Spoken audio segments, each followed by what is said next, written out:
Espero que todos vocês estejam bem. Hoje lhe trago o último episódio de Detetives do Prédio Azul, temporada 19.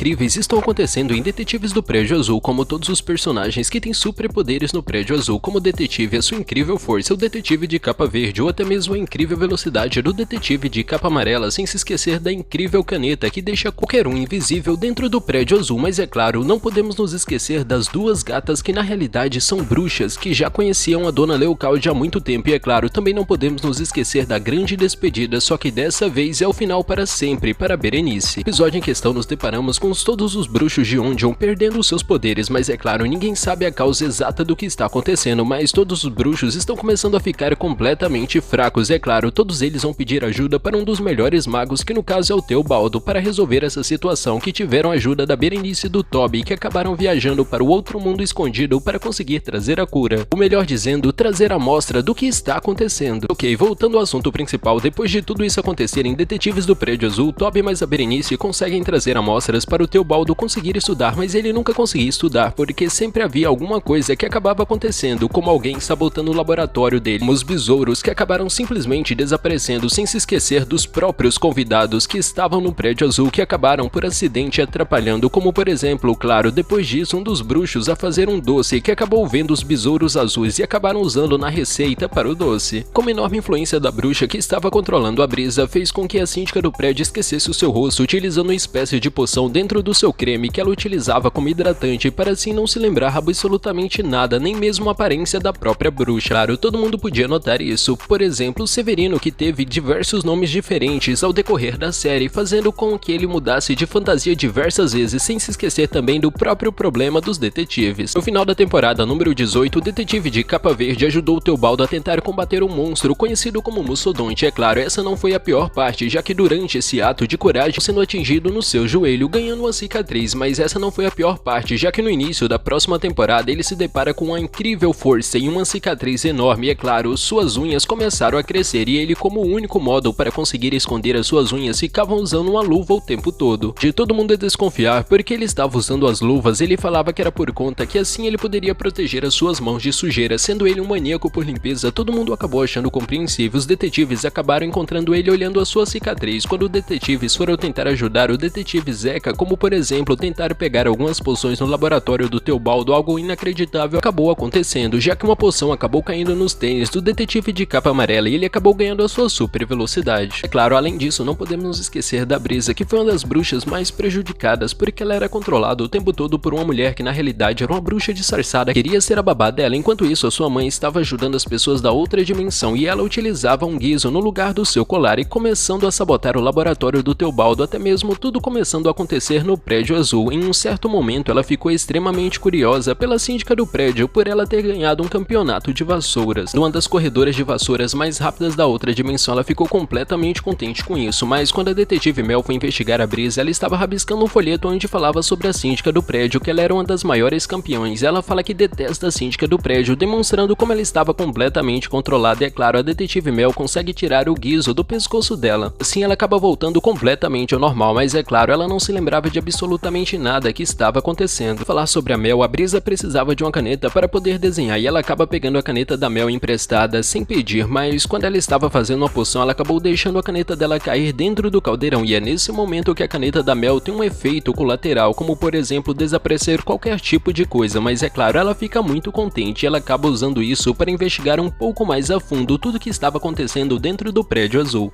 E essa não foi a única magia que a Brisa acabou elaborando completamente errado, como por exemplo da vez que ela acabou dando alimento para o seu gato, mas ela acabou fazendo uma poção completamente errada e o gato dela acabou ficando completamente grande. Bem, essa não foi o pior momento. Também tem a vez quando ela foi controlada e acabou colocando uma espécie de magia no casaco do Teobaldo para que ele não possa se lembrar de absolutamente nada e começar a ficar cada vez mais fraco. Mas é claro, o Teobaldo não reconhecendo seu próprio casaco porque a magia fez com que o casaco dele alterasse a cor, e quem acabou pegando por engano foi a mãe do detetive detetive Zeca, mas quando ele acabou voltando nos deparamos com ela completamente fraca, chegando no prédio azul até mesmo utilizando uma bengala, e quando ela finalmente acabou tirando o casaco, ela acabou voltando completamente ao normal, mas nem tudo foi coisas ruins, já que é claro, a Dona Leocádia tentou se sacrificar para conseguir trazer amostras do outro mundo para conseguir salvar os bruxos, como por exemplo, quando ela foi para o mundo de Ondion, indo para o outro mundo para conseguir trazer amostras dos besouros, mas é claro, veio um vendaval e ela acabou caindo pela segunda vez, logo após teve que ser resgatada pelo Toby com a ajuda da Berenice, mas é claro, antes de cair ela conseguiu trazer amostras dos besouros e assim o mago Teobaldo tinha como estudar ele. Além de tudo isso, o próprio Severino acabou encontrando uma varinha no chão, mas como ele estava em um dia de carnaval, ele achou que fazia parte dos instrumentos. Quando ele tocava a varinha, achando que era uma baqueta, começava a surgir minhocas por todo o prédio azul. Fez com que o Teobaldo começasse a pensar quem eram os predadores naturais dos besouros, porque já que o problema era os besouros, então tinha que ter um predador natural, aquilo que acabasse com os besouros. E é claro, todos eles começavam a ficar completamente espantados com isso. No momento que a Berenice acaba falando que sempre quando ela via besouros, sempre havia minhocas, e foi assim que o Teobaldo conseguiu pensar em um antídoto para conseguir fazer isso. E é claro, a Dona Leocádia tem a ideia de colocar um antídoto dentro de alguns perfumes que ela acaba fabricando com a ajuda do Teobaldo. Tiveram uma notícia que a Brisa foi simplesmente capturada pela bruxa do mal, e é nesse momento que todos eles começam a ficar desesperados e tentam procurar ela, só que a bruxa do mal queria a varinha de todos eles de volta e elas não aceitavam que eles entregassem o antídoto porque ela queria os bruxos sem poderes e assim ela conseguia dominar o outro mundo. E é claro, esse é o momento que os detetives começam a investigar e acabam encontrando uma passagem secreta. Só que quando a Berenice vai tentar entrar, ela repara que tem uma parede de lã que é completamente indestrutível. No momento que nos deparamos com todos eles reunidos para tentar dar uma olhada em um mapa dentro do prédio para ver as passagens secretas, para reparar que todas as tomadas têm passagens secretas. Quando o Teobaldo mais a Dona Leocádia mais a Rubi vão tentar entrar dentro de umas passagens secretas, todos eles são completamente capturados, mas a bruxa do mal, conhecida como Zilda, acabou liberando a síndica do prédio porque sabe que ela é extremamente frágil e não vai poder fazer nada. E ela tem a missão de entregar todas as arinhas para conseguir devolver para a bruxa do mal. Não sabia que a Dona Leocádia estava predestinada a tentar derrotar a bruxa do mal a qualquer custo, então ela tenta fazer uma poção com a ajuda da vó Berta para conseguir desfazer o feitiço do mal, mas é claro, ela acaba não conseguindo, mas a Berenice com a ajuda do Toby acaba conseguindo fazer a poção que é capaz de conseguir destruir os laços que prende todos os bruxos. E é claro, dessa vez com a ajuda dos detetives, eles acabam entrando dentro do portal secreto e assim acabam conseguindo desfazer o novelo de lã. Mas mesmo com o novelo de lã sendo desfeito, eles têm que tentar salvar os outros bruxos que estão presos e isso eles acabam fazendo, mas a síndica do prédio, quando vai devolver as varinhas, acabam se lembrando de tudo que ela que sabotou quando ela era uma das campeãs de corridas de vassoura. Foi essa própria bruxa do mal, conhecido como Zilda, e é nesse momento que tem uma batalha fantástica entre os bruxos, mas é claro, elas conseguem prender a mão do mago Teobaldo, já que ele estava com o mago Pad na sua mão. Então a única solução é tentar conseguir derrotar a bruxa do mal, mas é claro, ela acaba ajudando as crianças que acabam jogando os balões, porque todo mundo sabe que os gatos detestam balões, e assim ela acaba conseguindo derrotar os bruxos sem se esquecer dos detetives de capa vermelha, que acaba levando um cachorro, colocando uma caixa de som para parecer que tem vários cachorros, e assim a bruxa do mal acaba ficando com medo e correndo. Depois ela acaba sendo capturada pela Berenice com a ajuda do Toby. A bruxa do mal acabou sendo transformada em apenas um gato em formato de estátua. A Dona Leocádia acabou transformando ela em pó, mas algo terrível ainda está acontecendo porque a Berenice vai ter que sair do prédio azul, mesmo desconsiderando que ela poderia ser a nova guardiã do portal. Sim, essa foi o final marcante de Detetives do Prédio Azul, mas como a Berenice está ficando um pouco velha para participar da série infantil, ela foi facilmente substituída pela Brisa. Isso geralmente acontece, nós podemos nos deparar também com a outra bruxa conhecida como a primeira detetive de capa vermelha. O que vai acontecer com o novo laboratório da Berenice é um completo mistério, provavelmente vai ficar com a Brisa em um determinado tempo, vai ser uma das bruxas principais dentro do Prédio Azul, porque lembrando, nós não tínhamos nem mesmo a aparição da Rubi, a mãe da Brisa, mas agora nós temos a Brisa que vai se tornar uma das bruxas mirins e a Berenice que já estava em Detetives do Prédio Azul desde 2017, mas é claro, quando nós percebemos que ela iria ser substituída, nós tivemos a primeira aparição da Brisa. Tudo, quem de vocês sabia que a Berenice iria ser substituída? Deixe nos comentários. Tchau a todos e nos veremos em breve.